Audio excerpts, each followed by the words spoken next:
Të dashur qytetarë dhe qytetarë, në krye të radhës, Partia Demokratike ju përgjigj një kërkese të prerë të Komisionit Evropian për angazhimin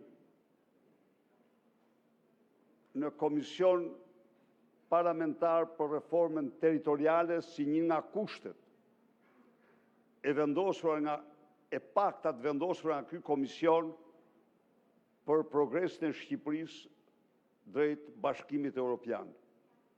Por gjithashtu ne, përveç komisionit, kemi patur me dhjetra qindra kërkesa nga qytetarë shqiptarë, që të mirnin pjesë në këtë komision në mënyrë që të bënim avokatinë e interesave të tyre.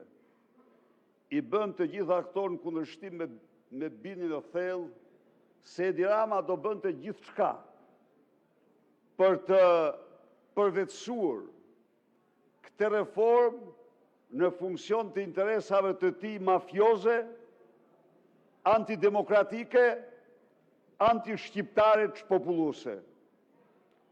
Në këtë komision, siç jeni dishmitar, është bërë nga pala jonë puna më serioze dhe ajo është konkretizuar në një raport prej 400 faqesh.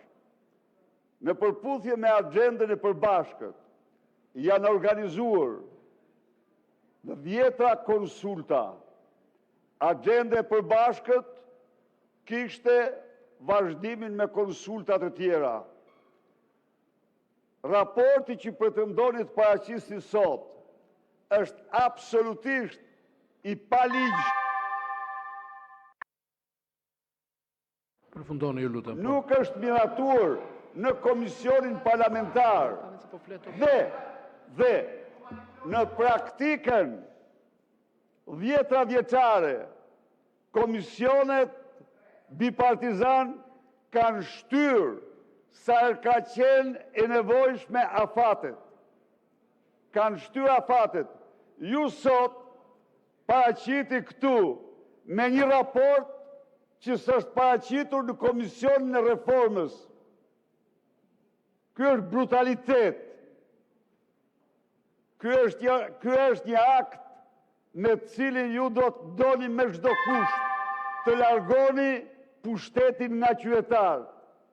Këte që keni bërë ju me reforme drejtanishme, lexoni pak historinë e Shqipërisë. Në 500 vitet e fundit nuk e ka bërë asnjë pushtues, asnjë regjim, asnjë diktaturë.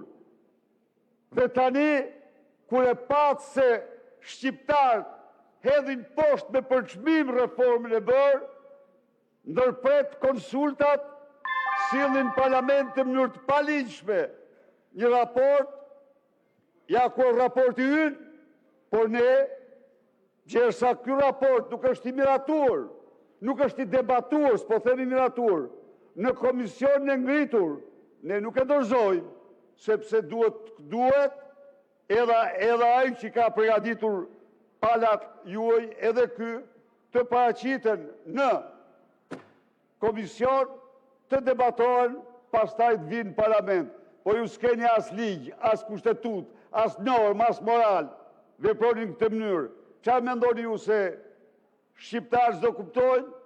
Atëherë, vërtet ju mund bani një akt të tillë, por absolutisht ne do bëjmë gjithçka që ata të ngrihen në një kryengritje të përgjithshme të fuqishme kundra jush, në mënyrë që të bëjnë drejtësinë që i takon. Faleminderit. Atëherë hedhim në votim të hapur me karton propozimin e kryetarit të grupit parlamentar të Partisë Demokratike.